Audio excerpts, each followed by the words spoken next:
guys, we are road tripping it today. We just finished up church, so we're super fancy. Well, I mean, he's not fancy. Because Aaron works and we are in a single income household, basically Aaron thinks everything having to do with kids, family, and house is my responsibility. Not everything. Yeah, basically, that's what but cooking, and I think that this Cooking, discipline, and watching the kids when I get home is definitely my thing then. So watching the kids during off hours is a shared responsibility, like changing diapers when it comes to like bath time.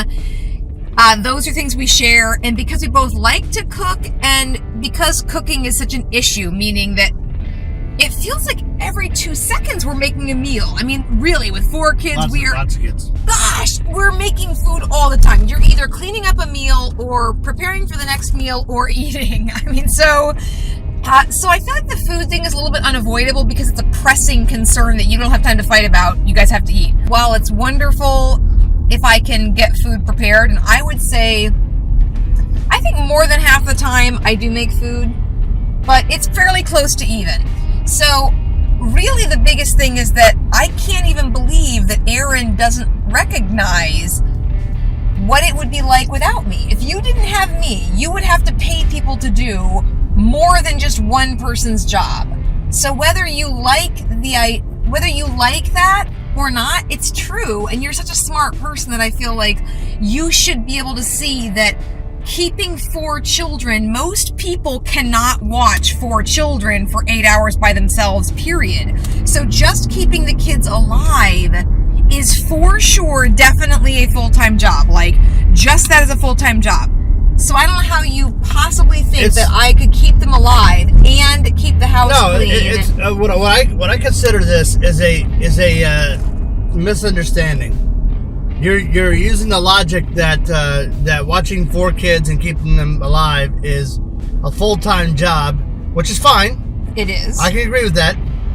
But then wondering why I can't then watch all 4 of those and help you divide up work when I get home. No, but see, here's the thing. But that's the thing. No. You don't share it with me when I get home. That's a lie. Once I get home, you immediately shut down and want to run away from the kids. Yes, it's true. I definitely shut down and want to run away from them because I'm so overwhelmed with 4 children. I can't emotionally. I literally can't do it. It's not like a physical task that I'm just quitting. It literally is like I want to cry and I need to go sit and be in a quiet space because I am not great. Well, we can talk about this another time, but I'm not great about discipline. So when I've got 4 kids, I'm trying to be loving with them all day. And by the time the end of the day comes, I mean, it's not even a joke. I cannot patiently deal with them. I just want to cry. I literally just want to cry because I think I can't handle a child throwing food on the floor. After 8 hours, I'm like, I can't.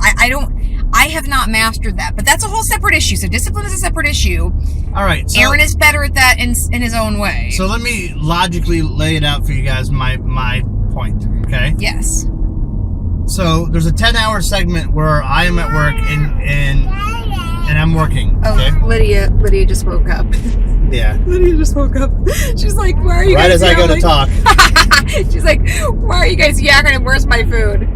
Yeah, Liz, hold on. We'll get you your food, baby. Okay. Hold on. Let Daddy share his point, and then we'll get your food. What's your point, Aaron? So there's a 10-hour segment where she's watching the kids and I'm working, okay? Yeah. So when I get home, I now am watching the kids, and then Esther is what? Okay, I am... Maybe working? No, I am largely cleaning up the mess from the day. Do you agree that the cleaning that happens in the house is me? Oh, of course. Okay, so I'm like trying to straighten up the chaos. Hold on, I'm not done talking, though. Sorry, okay. Here's the deal.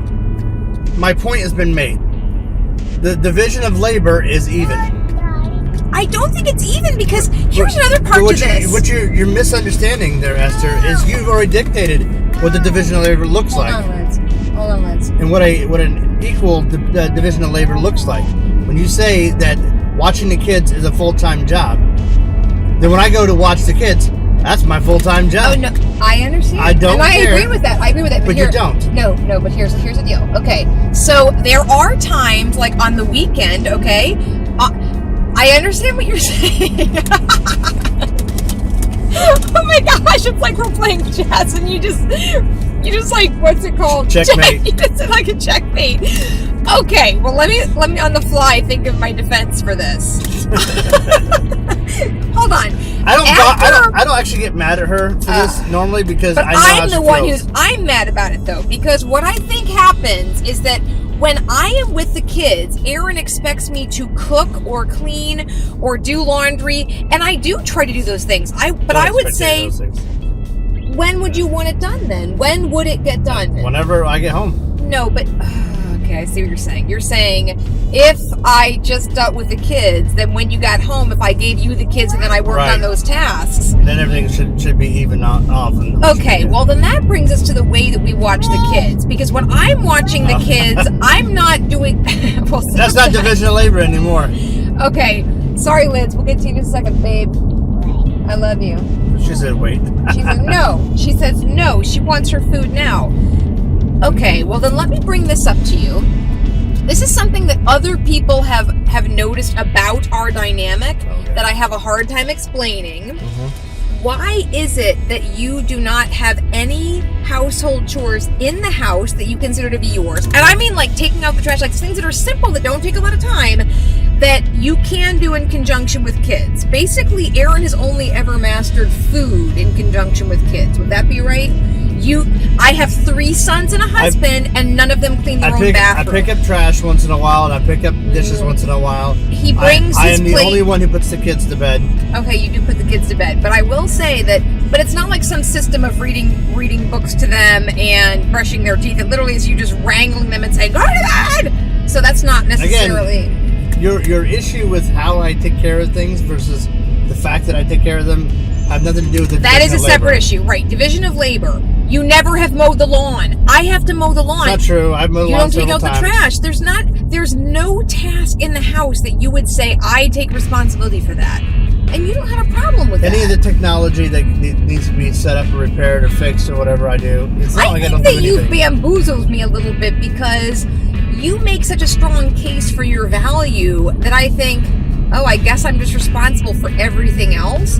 And I'm in a fairly good mood today, which is kind of weird because we're having like a catastrophe at the house that we'll talk about another time. But well, there's lots expected out of men. Like we're expecting. Hold on, I'm not saying that women are not also in the same boat. Like there's a lot expected out of them, but sometimes there's too much expected out of men. It's like they want us to be the protectors, providers, and the managers of the house, and and everything else. It's like, look, we can't do everything.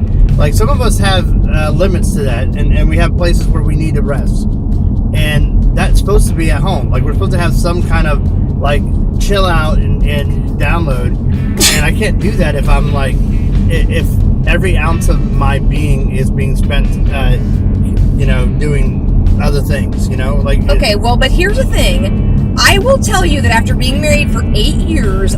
The one way that I deal with this, the thing that comes into my mind that helps me to resolve my anger is military wives.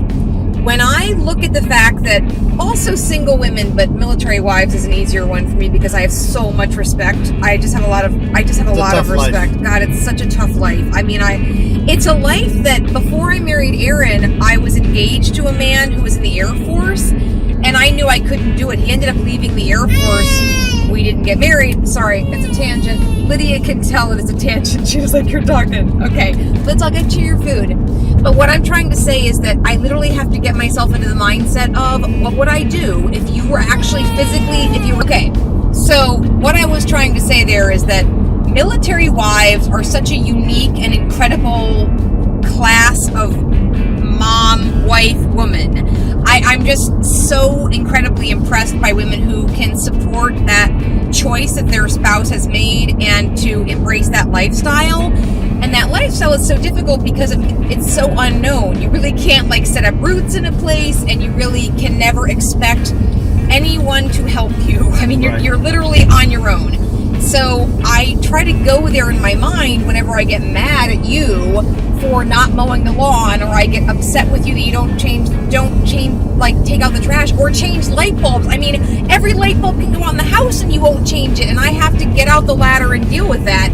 Every time that moment comes and I feel like you're not taking care of me, I think of all of the women out there who have to take care of things themselves and don't have any of the benefits of what we have. Because Aaron really is my best friend. Of anyone that I could have fun with, he's the most fun person. He's hilarious. I have one positive, apparently. One? No. The other one is that he makes a good living. And so I feel like when it comes to being able to talk to other women about my frustrations, there are plenty of women out there who have to do way more stuff than I do. Even with 4 small kids, even with pregnancies back to back, there have always been women in our lives who really had a hard thing going on. And so it's been something that I have felt like I've just had to kind of suffer with in silence, and I've tried to wait on Aaron to want to help, because we'll talk about nagging another time, but I will tell you, nagging does not work in our house. It makes him like really angry if I mention that I want help, especially if I'm able-bodied. I feel like you can smell a mile away me wanting you to do something I can do myself, and you're like, you can do that. I do help, and I do help way more often than this video would ever. No, hold on. Isaac, stop. Waving, we love you. I do. Hi. Lydia just said hi. I do help, and I do help a lot more than this video would probably lend you to believe, because it's a very absolutist with my wife. Hold on, you really think you help? Either I always help or I never help. No, I think that there will be videos where I say these are things you help with, but I think when it comes to household tasks, also when it comes to cleanliness, your level is lower. You feel like if you were a bachelor. Again, notice she said these are the things that you help with. It's an absolutist point of view. It's not I help sometimes, but not near enough.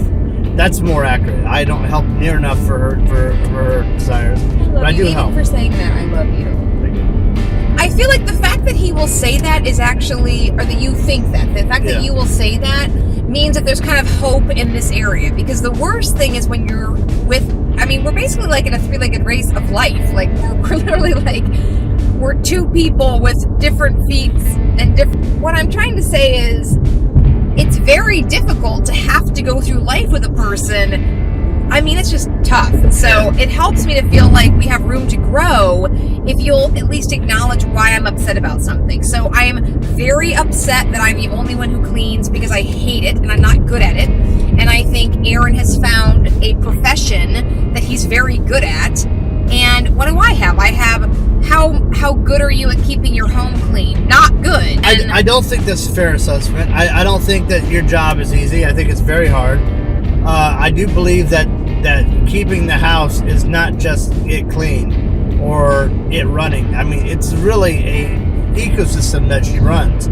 She's keeping us fed. She's keeping but it's never good enough for people. She's keeping food in the pantry. She's keeping us clothed. She's keeping us, moving. And it's also, I feel like there's so many moving parts, meaning that in order to stay to a budget, I have to shop at a certain place and buy certain things and cook certain foods and trying to get clothes on consignment, trying to make sure that our family can run for what Aaron brings in. I just feel so misunderstood. I feel like other women think, oh, Aaron has a good paying job, so everything you do is easy. And then people say, oh, well, you've never had a miscarriage. You have 4 healthy kids, relatively healthy, with some issues with Ezra. But other than that, I just feel like my job doesn't look hard to people. But it's so hard to me that I just want to cry in the closet every night. And there's no nice way to say that to people. Like, yes, my life looks perfect, but it's actually not. I definitely think it's a hard job, and if anybody ever wants to know truly if her job's hard, ask me. I watch it unfold. Like, it's a hard job. She's got a lot to go to do, and it's hard because she doesn't enjoy any of it. I don't enjoy it. I hate that. I love my kids. Their personalities are great. If you have a job or work you go to that you enjoy, it makes the job easier. When you have a job that you hate, it makes the job 10 times harder. It can be the exact same workload, but just the difference between the two. So yeah, she hates her job. So sure enough, it's even harder than if she liked it. I believe it is necessary. We've talked about this. We talked about this in our gender role rambling. The fact that I really do think it takes 2 people to run a family. The unique gifts of a man and a woman together make a unit, and you need all of those things, and I bring things to the table that I'm just better at, but it doesn't mean that I enjoy them. I just accept that responsibility, and I think that's also a conversation that's not popular, because in our culture, people try to find the most comfortable, satisfying path to life, and a lot of times what's necessary is not comfortable and satisfying. So I don't know how to communicate to people, I believe this is necessary. I ask God for the strength every single day to do it. And that is a huge part of my life, is my faith, because how do you approach something that's difficult? Thank God Aaron can relate to this because he joined the military. Yeah. And if you think everyone who joins the military is happy every single day they're there, then you don't know much about the military, I would say. So we both understand the commitment of, you decide you're going to do something, you do it the best that you can, whether you love it every single day or not, and you try to find humor and stuff, because he's hilarious. So that actually is be hilarious. He's a pretty funny guy. So okay, so that's our deal. We'll wrap this up, but essentially we have quite a few arguments about the division of labor in the house, and we have not really come up with a perfect system, but we just try to be loving even though it's not perfect. It's hard, and there's always going to be jealousy because the grass always looks greener on the other side. The fact that I have to get up every morning and go earn a living is looked at as being the easier of the two roads. But they're both hard, and they both need to be done. So, you know what? If she made more money, I'd be the one at home. You know, it's just the way it is. And the kids get older, and so they will be able to help us more. I get that a lot from people. People say, have your kids help. I'm like, yeah, when you have a 7-year-old who has a lot of issues, and that's your oldest kid, we're just not there yet. But we will get there. Okay, so we hope you guys have had a good week and that you've survived your marriage, that you guys are doing well. And we will see you back here again next week. Bye. You.